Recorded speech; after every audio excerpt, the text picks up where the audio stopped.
Hi, YouTube. Hello, how's it going? My name's Nate. This is Nate Night Talks Reacts, where I react to reaction-worthy content across the internet. Today, we're going to be reacting to Oliver Anthony, I Want to Go Home. Tell me about it. Let's dive in, shall we?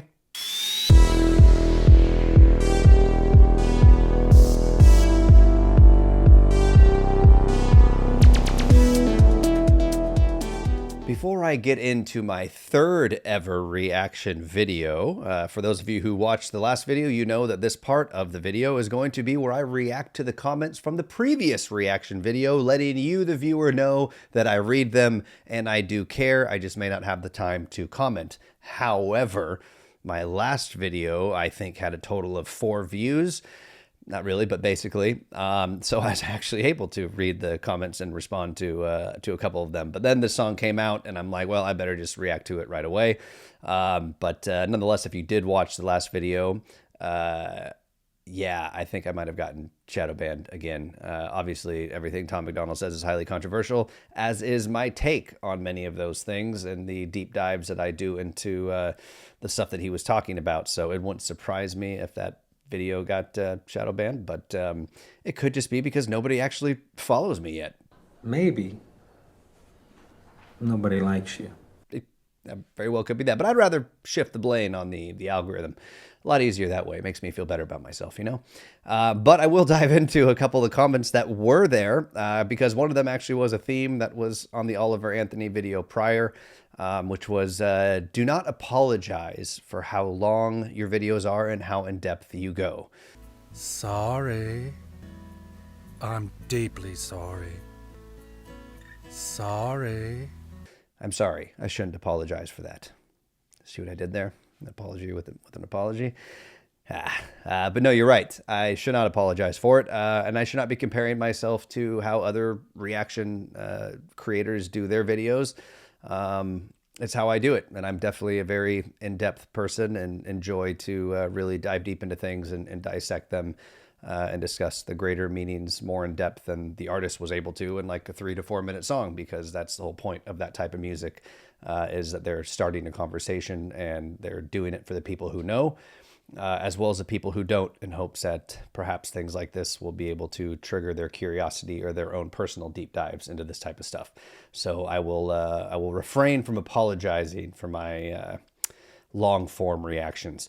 A lot more people recommended more Tom MacDonald videos, which I can get into. I have seen a number of them in the past, but there are definitely some I still have not seen yet.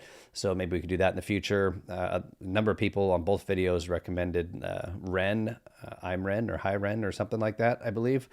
And there's still tons more comments, honestly, coming in from the Oliver Anthony video that I probably could have reacted to on this one as well, but I'm just gonna leave it be for now and see if I can actually get this video under 20 minutes. That would be a real win for me. And then a brief just shout out. A couple people from my home state of Washington shouted out. I believe a great grandma from there as well. So I'm not sure where she was from, but that is my original neck of the woods and where I hail from. So shout out to those people up in Washington State. But that's about it. So we're gonna dive into this one. I'm really excited, actually. This just dropped. This just dropped a day ago, so I'm a little more timely on this one than I was with this previous video. So looking forward to it. Let's dive in, shall we? Well, if it weren't for my old dogs and the good Lord, they'd have me strung up in the psych ward. 'Cause every day living in this new world is one too many days to me, son. We're okay. Already love it. He's sucking you in right off the bat. If it wasn't for my old dogs and the good Lord, they'd have me strung up in a psych ward. Wow. Any dog owners out there? Shout it out, put it in the comments, because I believe dogs are the best thing to happen to humanity.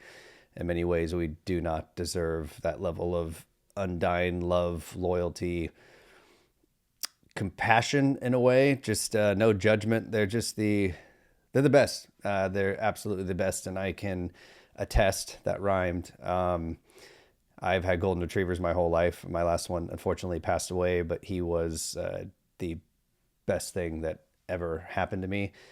And I got him in college, and then when I moved to LA right afterwards, he was the only thing I had in a crazy city that was so much larger and different from anything that I grew up in. And honestly, throughout that transition time in my life and discovery and who I was and becoming a man in many ways, I had many, many lows, many, many struggles with addiction, suicidal thoughts, a number of things that happened. And honestly, if it wasn't for him, I might have done it.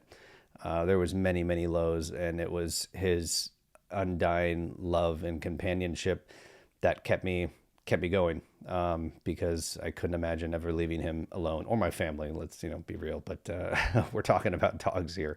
But they're the best things ever, man. And so right off the bat, Oliver's coming in just spitting straight heat again, that if it wasn't for his dogs, which I understand that completely, and the good Lord having, faith, whatever that may be for people, but something higher than yourself, that gives you purpose and meaning and hope for something better beyond, or meaning in all of this that we're going through in life.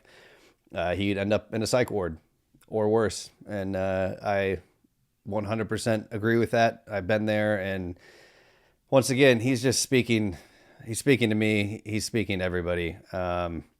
He's an incredible writer and performer. Obviously, his voice, as we discussed in the last one, is incredible. But let's run this back.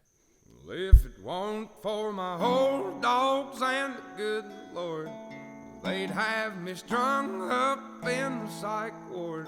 'Cause every day living in this new world is one too many days to me. Son, we're on the brink of the next world war, and I don't think nobody's praying no more, and I ain't.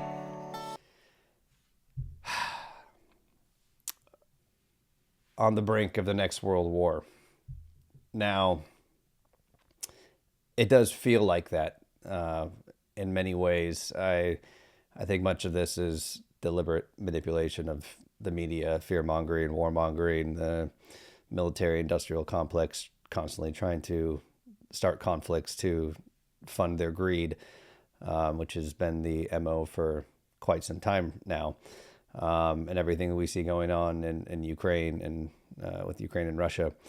But just the tensions, obviously, of China, Taiwan. You have a number of things going on geopolitically and around the world in general that are being fueled, obviously, by the media and the government. But everybody's feeling that. And I think a lot of, maybe even more than that, they're feeling it at home with the division and everything that's happening here also.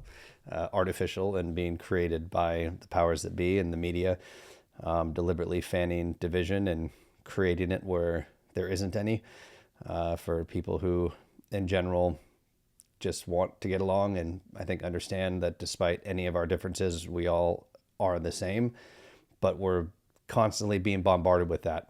And that is a major issue, because the people who run things understand what mass consciousness is, and they understand that if you can get people to buy into the narrative that you are telling them, they will go out and perpetuate it and ultimately fulfill that narrative, even if it was never true to begin with. If enough people believe it, they will make it true. It's like the manifestation, right? We're doing that every day in our own lives, for better or worse. We are the authors of our own reality. Whatever we think about ourselves or about things is in fact what they are, to us anyway, but that is our reality. And so our reality is our reality, even if it may not be accurate, because all realities are actually happening at once. All things are possible if we merely shift our perspective to something different, which is what we need to do as a country and as a globe, is take that power back and change that narrative and make it one of unity and hope and self-empowerment and belief, and just uniting as the masses. That is the most important thing, is that we all unite, everybody, every race, creed, color. It doesn't matter. That was redundant. Doesn't matter who you are, where you're from, what you believe.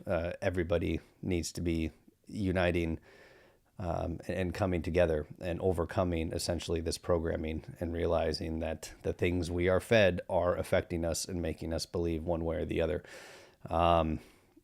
But yeah, that's the fear right now of this impending World War III, nuclear threats and all that stuff, which I don't really buy into. I don't think people are that stupid, but you never know, actually. I get surprised quite often. He said something else previously, so I'm just going to run it back and make sure I didn't miss it.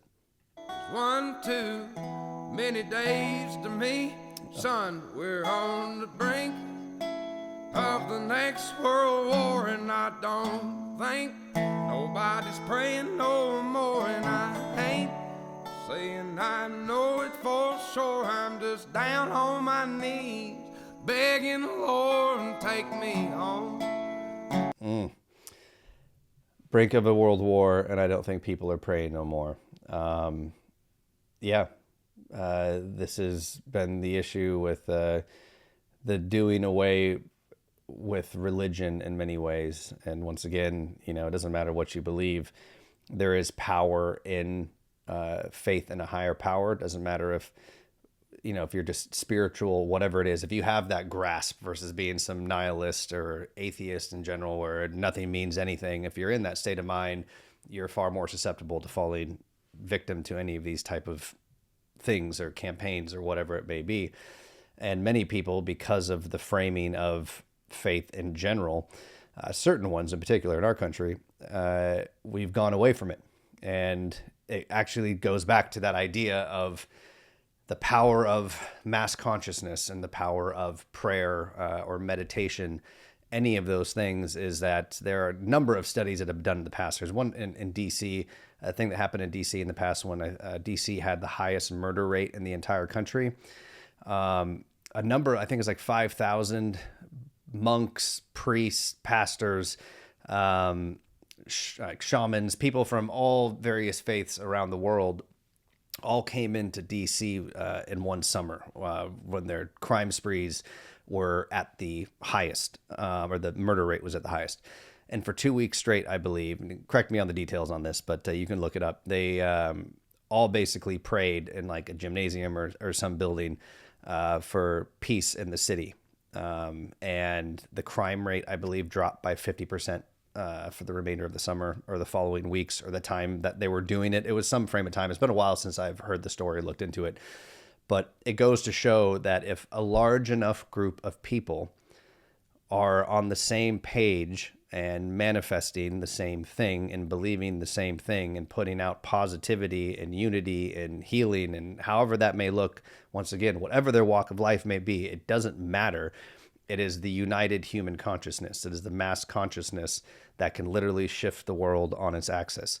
And if we do that, then we can heal and we can change the course of the country and the world.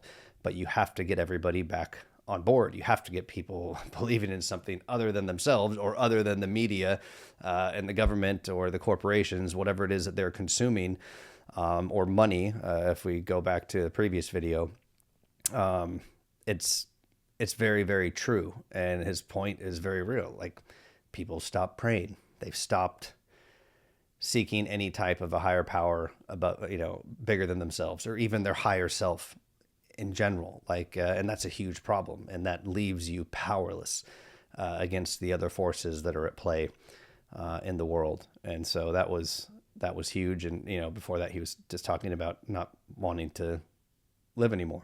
And I've been there. I'm sure many of you have been there. Drop a comment below if you feel comfortable with it. But that's definitely very real. He's doing it again. He's hitting on some deep, deep things and saying very few words. I'm the one saying a ton of words about it, but it's all coming from what he's saying. It's just spawning this reaction in me because this is what he's saying is true. And this is my perspective on it anyway. Doesn't mean it's necessarily right. Ain't saying I know it for sure. I'm just down on my knees, begging the Lord to take me home. Been there. I wanna go home. I don't know which road to go.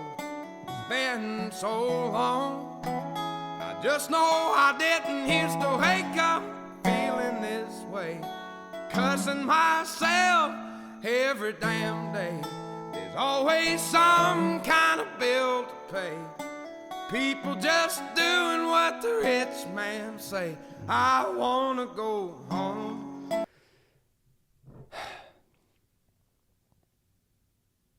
Yeah. Drop another comment below if you've been in that position. I definitely have. Past few months, past few years, especially since the lockdown, seeing everything that was happening, knowing the reality about it. It's hard to know which way to go anymore. And I think that's because everybody's lost. Many people have lost their way. And it's easy to lose your way now because of the level of control that exists through algorithms, through social media, through the information that we consume. It is reinforcing whatever it is that we might be searching. It's not giving any outside perspective. It's pigeonholing people into one particular school of thought, no matter right or wrong.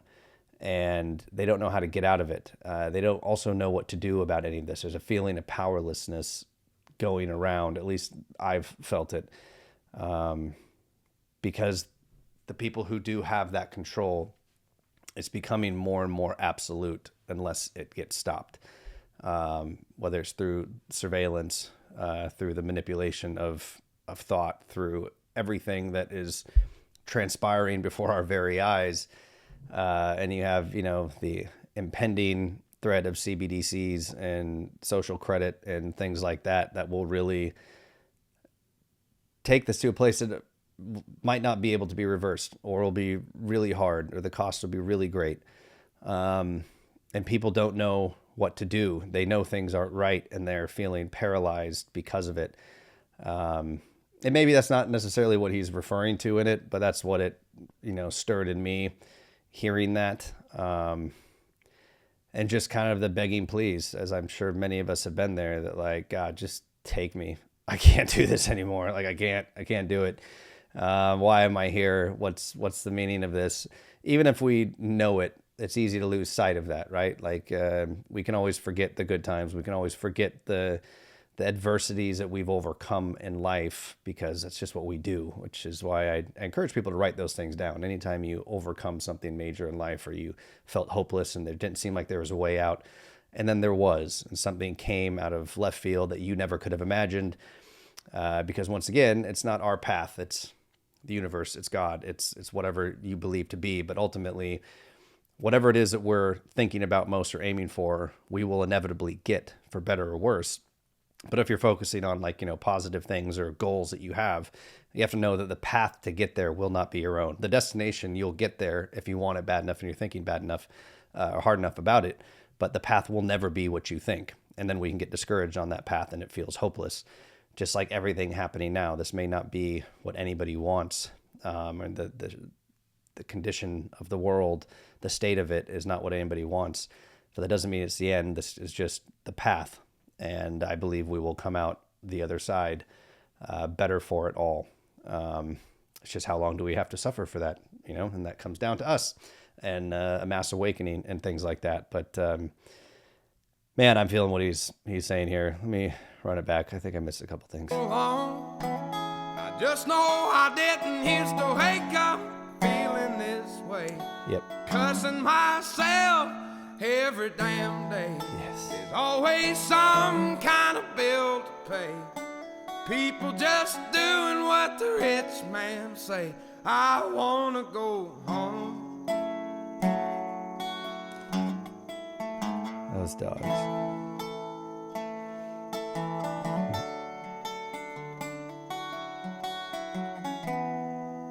Beautiful guitar. Now 4 generations farming the ground, Grandson sells to a man out of town, and 2 weeks later, the trees go down. Only got concrete growing around. I wanna go home. I could see another take on his I want to go home, not just home as in the hereafter, heaven, whatever it is you may believe. From that last line, talking about generations of farmers, and then, a later generation realizing that, all of that farmland is now pavement, and they're farming pavement, basically, if you will. And he wants to go home, perhaps to the way things were, to nature, to being in symbiosis with Mother Earth and this planet, which is very much alive, and we should be more in harmony with, and just seeing kind of the destruction of everything around us, whether it is nature itself or our food, everything that we're consuming. Everything is just so anti what we need and what we know we need in many ways. And before, I think for a while we wanted it because it was the new pretty flashy thing. And we also didn't know any better because many companies were lying to us about the true nature of the things we were consuming, and how bad things actually were. And I believe over time it also just got worse because of greed, because of trying to save money on things. So you start putting in less healthy or fake artificial ingredients, or getting to the point that, you're being fed bugs, which is what they're wanting. But everything is just not how it should be. And home in this case could just be the metaphor for the way things were. I want to go home, perhaps to his childhood home, perhaps to what it used to be, which I know also a lot of us can relate to, that innocence of childhood when you didn't know any of this anyway. And you were outside playing, before technology. And obviously, I'm sure there's some of you watching this who didn't even know what before technology was. But at the very least, going back to that innocence or a pure state of symbiosis with the universe, with the planet, with each other, human connection as well, before we just started destroying all of it in the name of greed. Yeah. I wanna go home. I don't know which road to go. It's been so long. I just know I didn't used to wake up feeling this way, cussing myself every damn day. Leave another comment if you don't remember waking up this way. I sure don't. I know I've had really rough patches in life and some real trials and tribulations and struggles, but they were short-lived. This too shall pass, right? It's never as good as we think. It's never as bad as we think. We have to maintain that perspective. But there are obviously times where you wake up feeling terrible or stressed or depressed or whatever it is. But there is definitely something different over the past few years about how I wake up, about my perspective on things. I used to always have more hope. And a lot of that came from not watching the news anymore, like a decade ago, because I realized, hey, you know what? Like, I'm not changing any of this anyway. Why am I even infuriating myself by watching this stuff? I know what it is anyway. I know who owns both sides of the aisle. I know it's all an illusion. It's a division tactic. It's just this thing to keep us occupied and busy so that we still think we have a voice. Why would I watch this? It's doing me no good. And I stopped, and I was honestly never happier. However, the past few years, I've had to find myself watching more or paying attention more, not to the mainstream media, obviously, but to just what's going on. Because before, the idea of like, it doesn't really affect my life anyway. Nothing's really changing, and I'm not going to do anything about it anyway. But now we're at a point that it is affecting our lives in very, very major ways. And you can't ignore it anymore. And I think that's why people, or at least myself in particular, are waking up feeling that way. And I think that's exactly what he's referring to. I could be wrong, but all of this combined, just everything he's singing about, period, not just in this song, but in Richmond, North of Richmond, all of this stuff, it weighs heavy on the soul. If you're paying attention, it does. And it's hard to wake up and be positive about that. But we have to. You have to maintain that level of optimism and hope for the future, that people will wake up and they will stand up. And I think that this, his last song in particular, is the anthem and a uniting song for all the voices that have been silent or silenced. And, but still, that is the feeling. And he's discussing it again in this song. Yeah, incredible. People have really gone and lost their way. They all just do what the TV say. I wanna go home. I have to point out too, doing what the TV says, and prior I think he said doing what the Richmond says. Same. It is shocking to me to see the number of people who have an absolute inability to have any form of critical, analytical, independent thinking, especially the ones who claim that they are among the enlightened or the progressive and understand, who have it all figured out.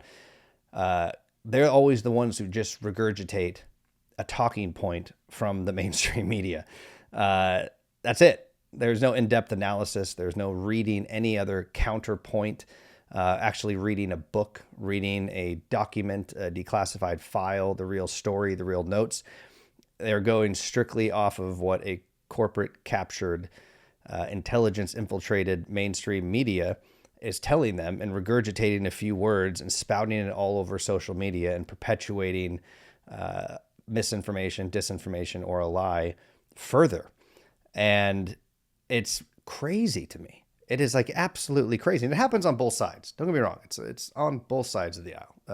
Many people are doing it. But it's wild that people just take this stuff hook, line, and sinker, because I have to believe that at their core of cores, there is something inside them that knows this isn't right. But we then have to contend with our own hubris and our own ego. And I can get into that perhaps in another video if the topic comes up again, but about how difficult it is to admit the fact that you might have been wrong.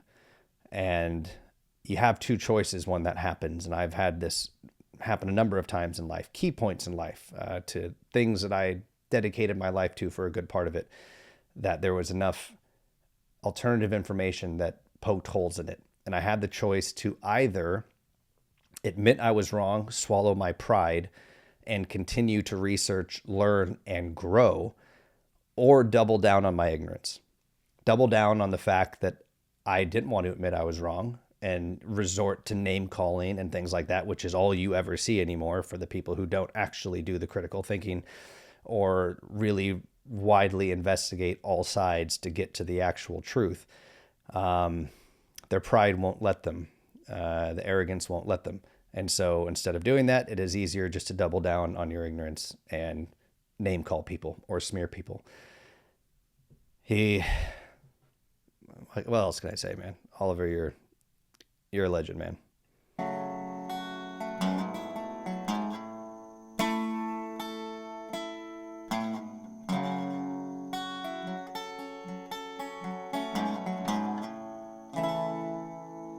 If it weren't for my old dogs and the good Lord, they'd have me strung up in the psych ward.